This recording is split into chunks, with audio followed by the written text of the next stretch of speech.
Right. Hello Year 7, how you doing? I'm making a little video here for you as a little walkthrough because some of you have been saying that you find it a little bit difficult, which is fine, to make some comparisons between the poems. So what I thought I'd do was walk you through two of the poems. So I'm going to look at Out of the Blue, which is the poem about 9/11, and Hawk Roosting, which is Ted Hughes' poem about this majestic looking creature here. And all I'm going to do, I'm going to show you how to make simple comparisons between the poems using some of the resources we've sent out to you. Okay, so you should have a number of things if you look on to Firefly there.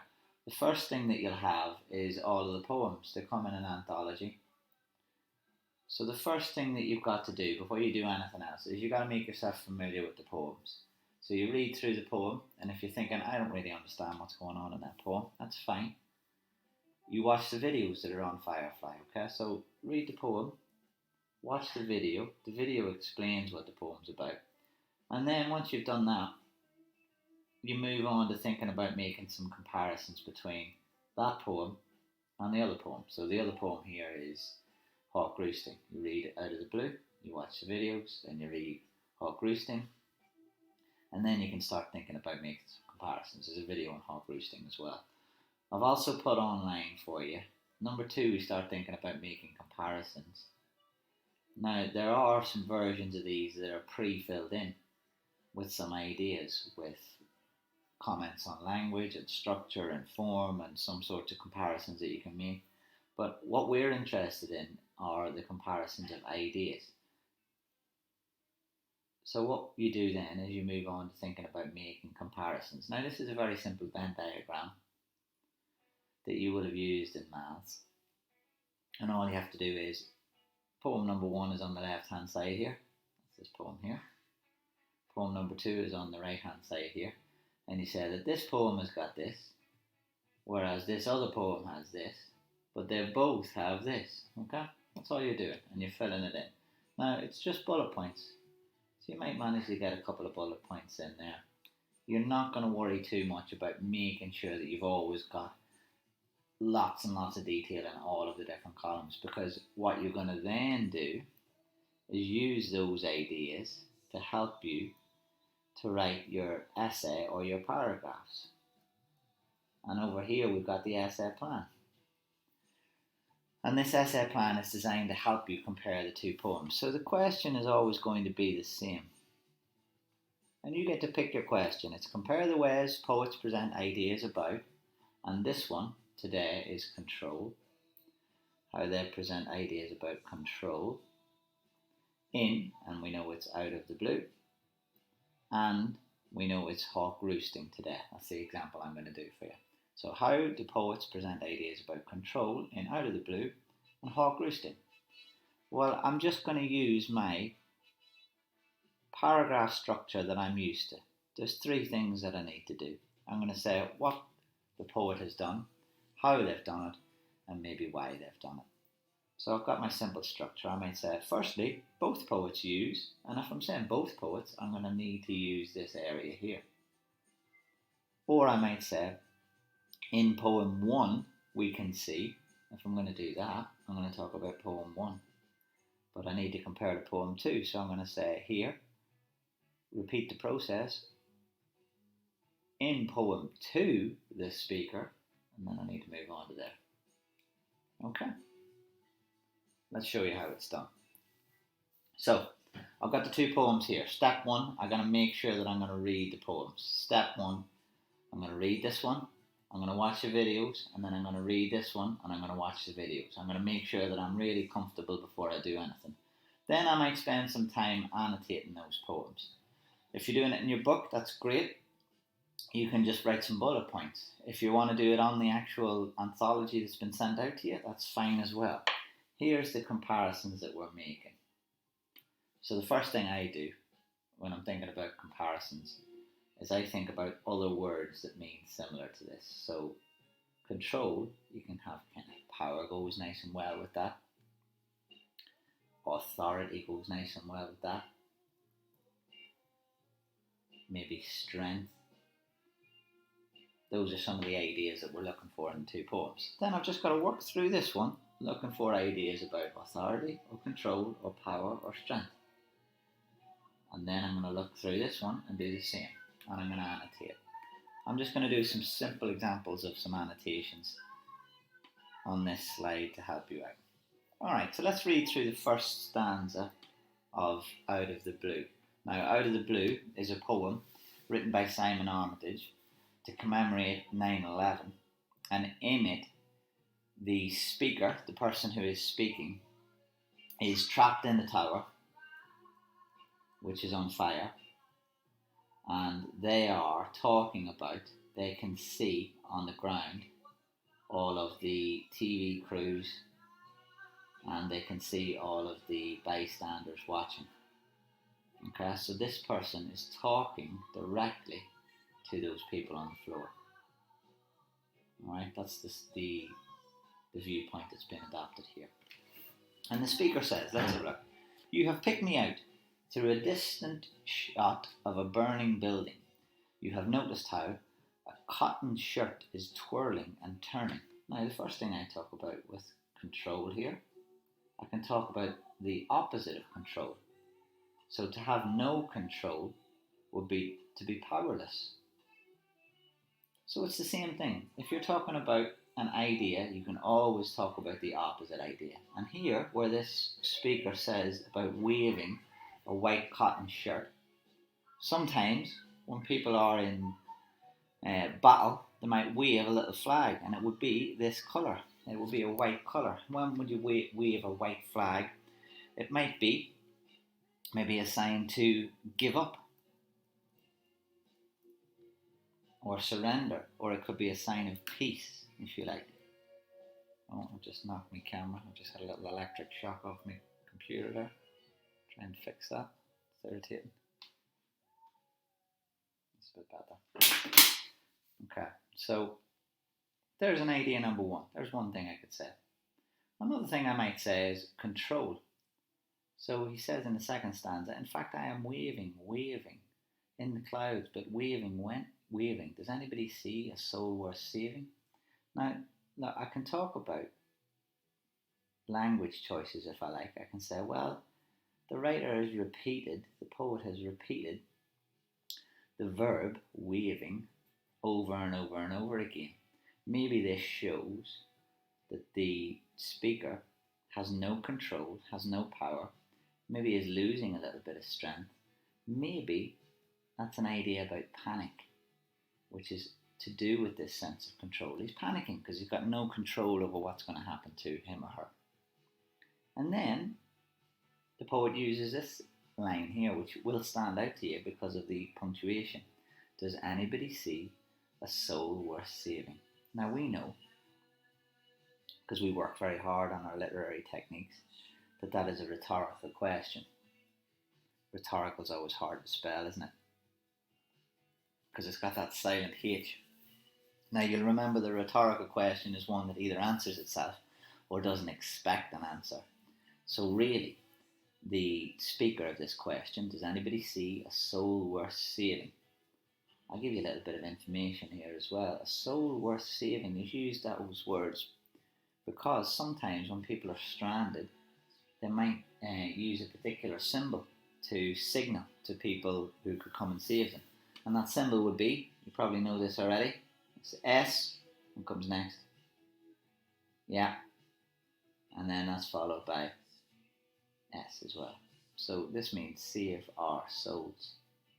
So when he says a soul worth saving, it's very clear that he's talking about sending an SOS to the people that were on the ground.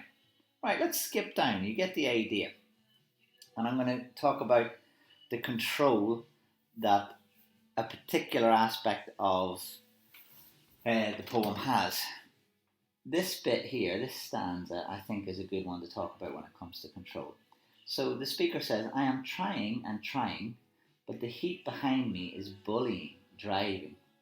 But the white of surrender, which refers back to this flag, this white cotton shirt, is not yet flying. I am not at the point of leaving, diving. Alright, let's talk about, first of all, look at the verbs. The repetition of trying. He's trying to get back some control. to get back to safety. The heat behind me is bullying, driving. Let's talk about that word bullying.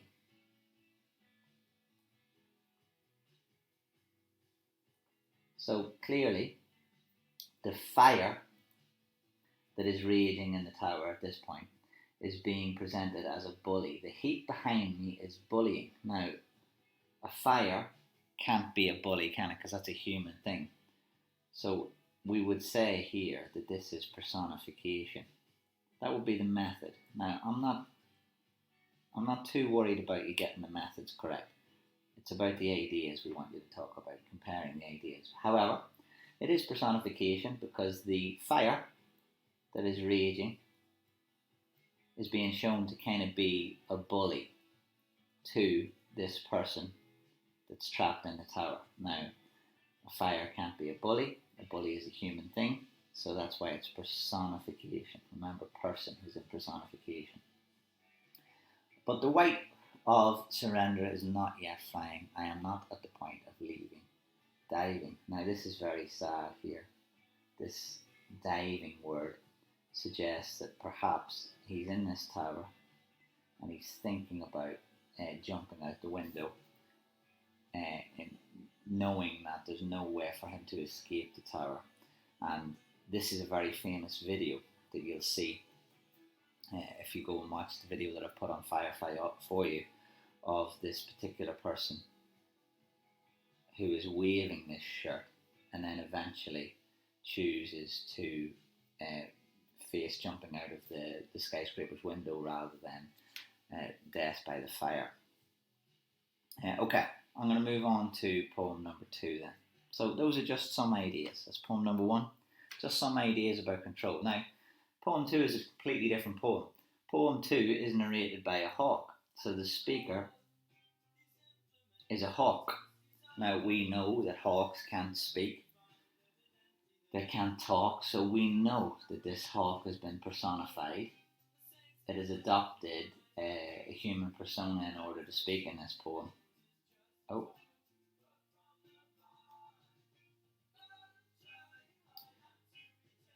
And this is a dramatic monologue. So a dramatic, meaning spoken out loud, I suppose is the best way to put that for you. Mono means one. So it means one speaker, which makes it similar to Out of the Blue. Now, the difference being, here in this poem, the person that is speaking has no control. Whereas the speaker in this poem has lots of control.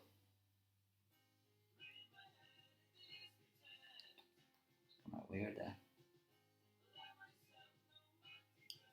So lots of control in this one. Those are the differences. Now we fill in our little map in a minute. I'm just going to do some examples. I'm going to skip ahead to, let's look at stanza 3, just randomly. My feet are locked upon the rough bark. So this is, there's a twig in the, not a twig, a branch, and the animal's feet. I'm going to try and draw a bird now, it's going to be terrible. Right, you get the idea.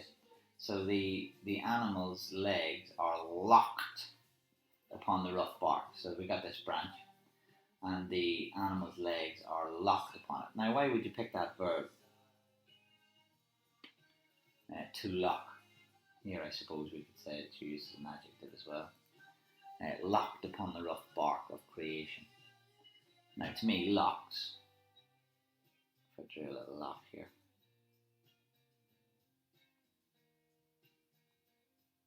Locks kind of signify strength, don't they? They're hard to break. So it sounds a little bit like this bird. Oh, sorry, the emails are coming thick and fast today. The animal in question here is strongly gripped on that branch. Really strongly gripped. And he says, that the speaker, the hawk, says, it took the whole of creation to produce my foot. The whole of creation. Now, creation there is given a capital letter, so it's like he's saying he was created by a god, and it took a long time for him to get that way. So we can talk about some evolution as well here. He is like a perfect killing machine. He is an apex predator, they call them.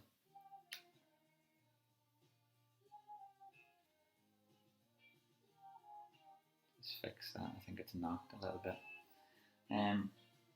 Right, moving on. So this guy is an apex predator. He has a lot of control because he's a killer. Look at the strength of his talons gripping that bark there, and they would be used to kill mice and voles and all sorts of other creatures that dwell in the forest.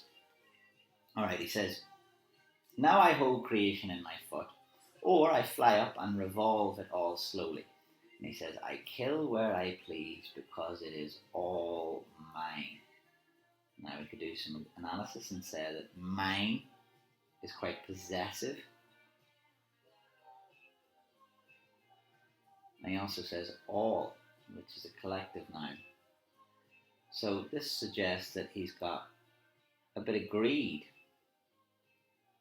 or he is, I don't know, kind of like a king of the forest, or that he is feared by other creatures. Alright, so you get the idea.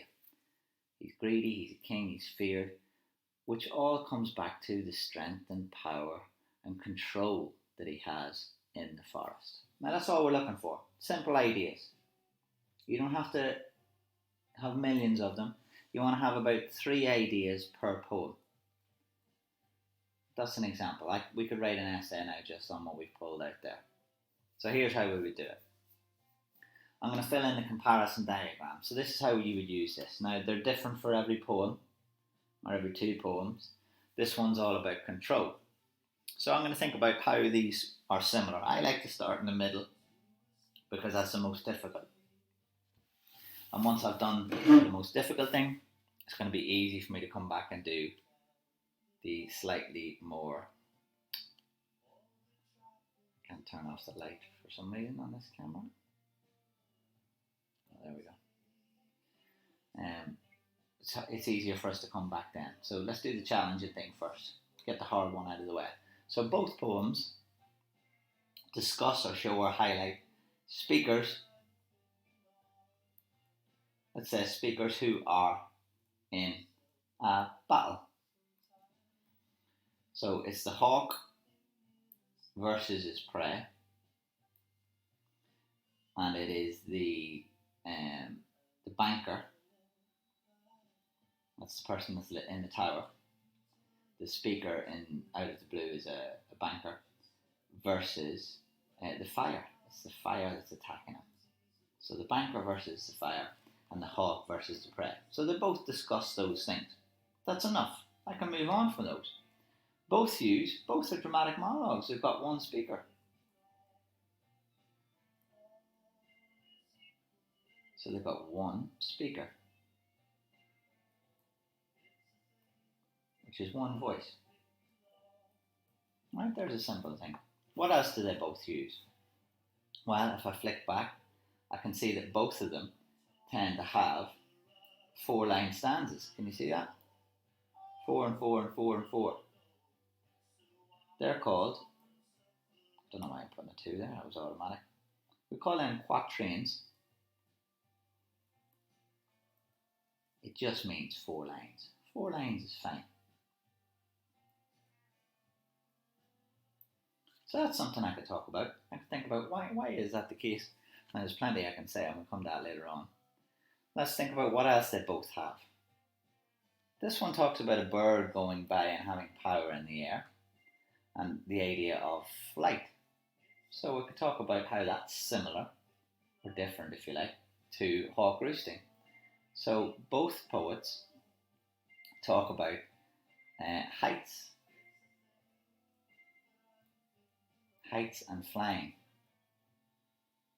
Now there's huge differences, aren't there? Because in this poem, Out of the Blue, height is a fearful thing, and jumping out of the window and falling to your death is obviously going to be terrifying. Whereas in poem number 2, that's something that the hawk does every single day. It can do that ordinarily. Right, I might say both poets. What do both poets do? What do they also do? Might be a little bit different, difficult to think of something similar that they do. But I'm going to talk about maybe a method that they both use. Now, we know that in hawk roosting, the hawk is personified, and we know that in Out of the Blue, the fire is personified. So both poets use personification.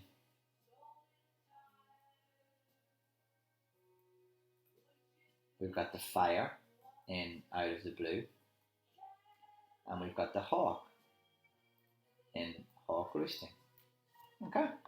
And I'm done now for the similarities that both of them have, which makes it easier, because now I'm going to talk about one poem at a time. This is both poems. Always harder to do two than it is to do one.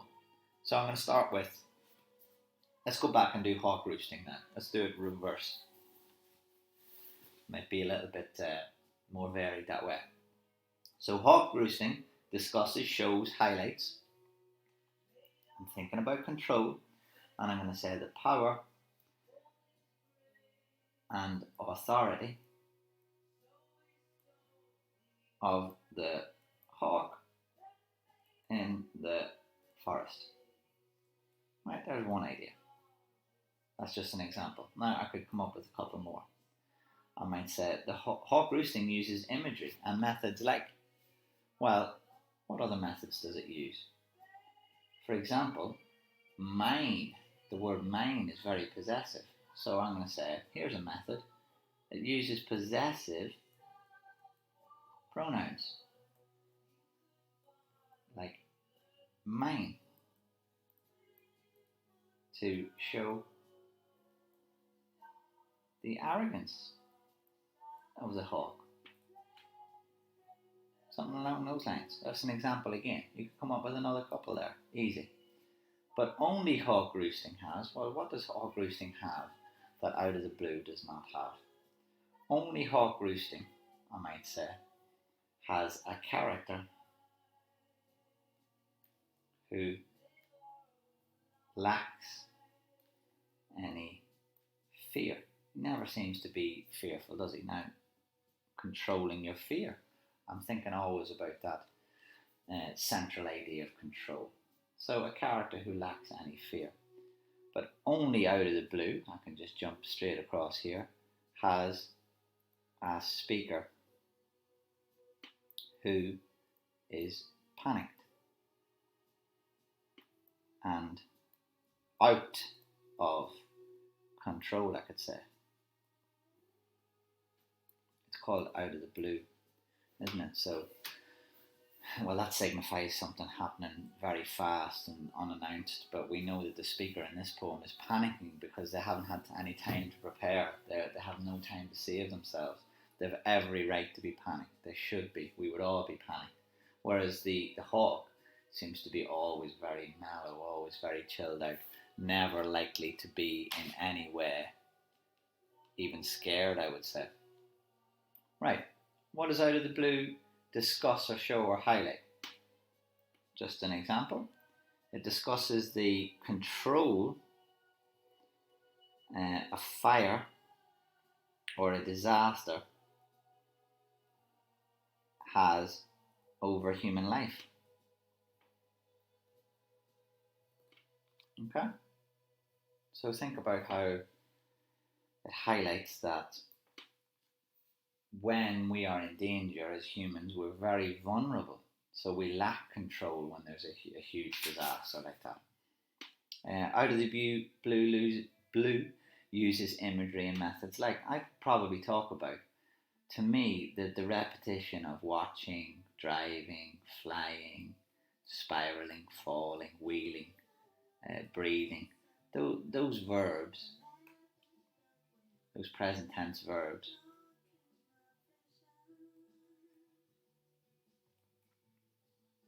are repeated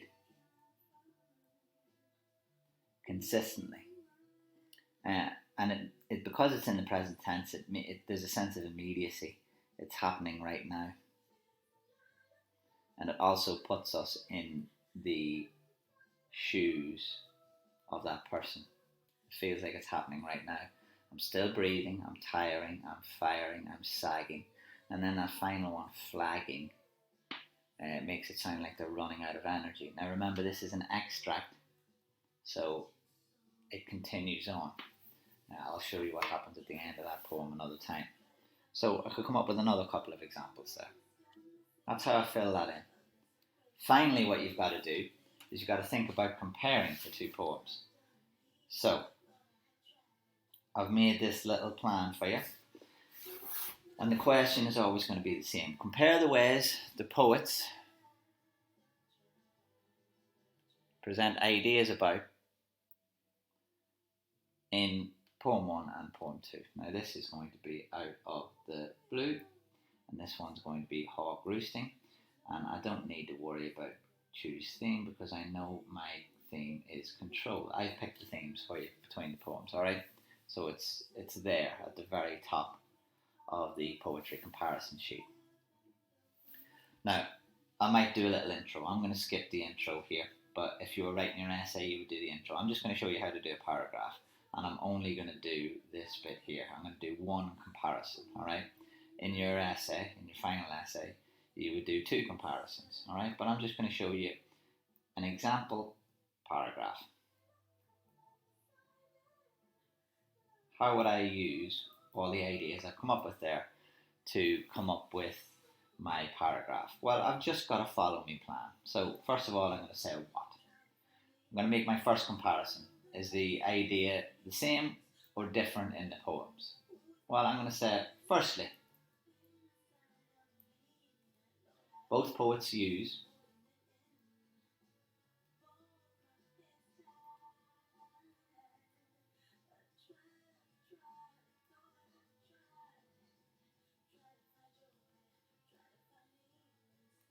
both poets are using a dramatic monologue, aren't they? But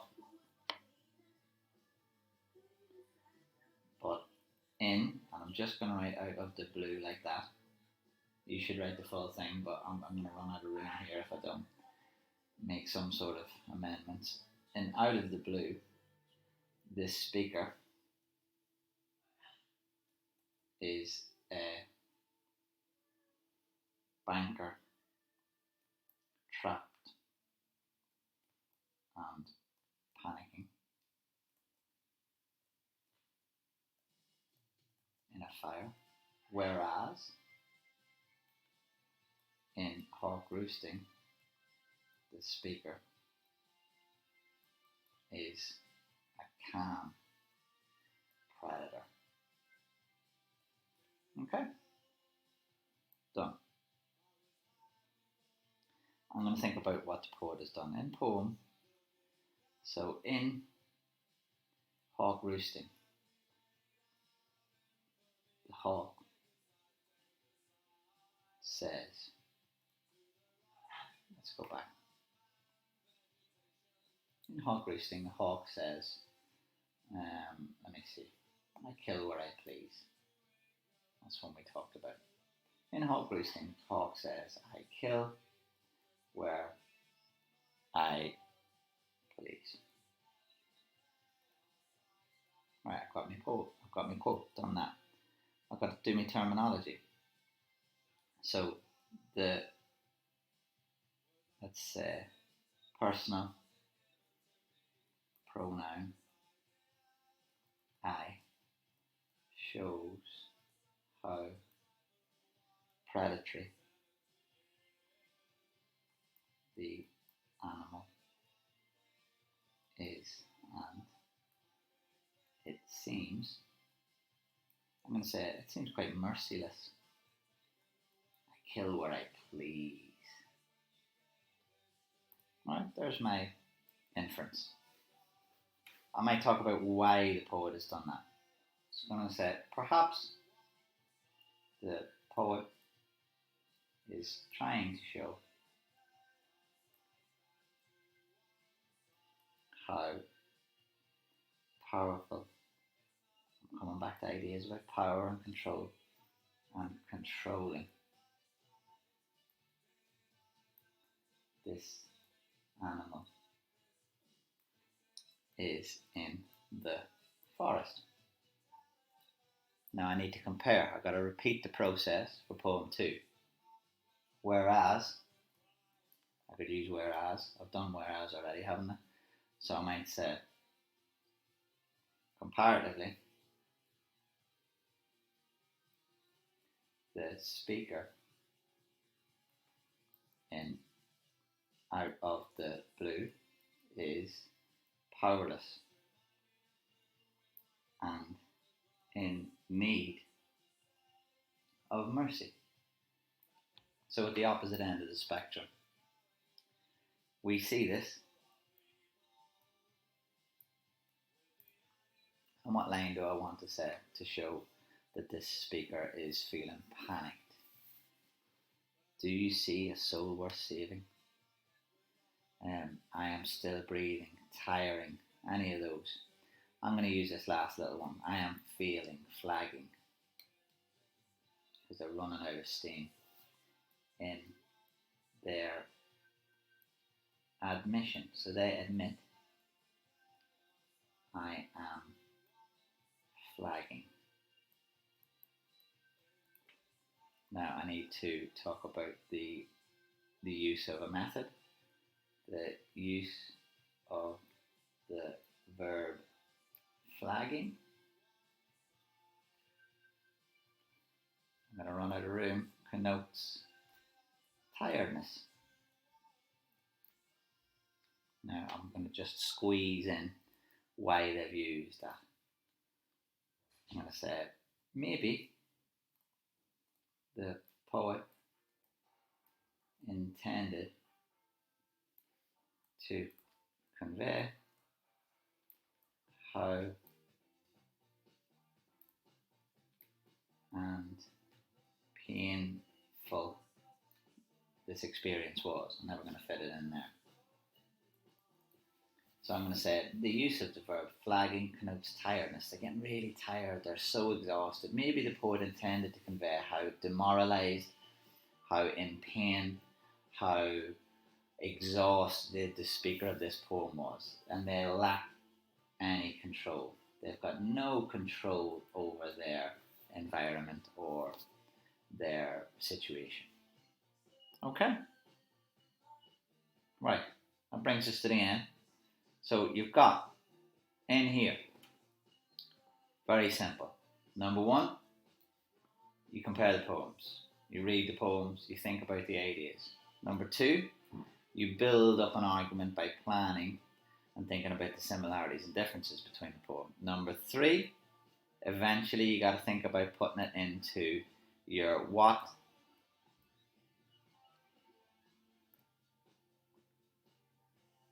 how. Oh, it's not going to work. Fight with me. So I need to do my what, how, my why argument. Alright? So 1, 2, 3 in each paragraph. Alright? Okay. Hope that helps, guys.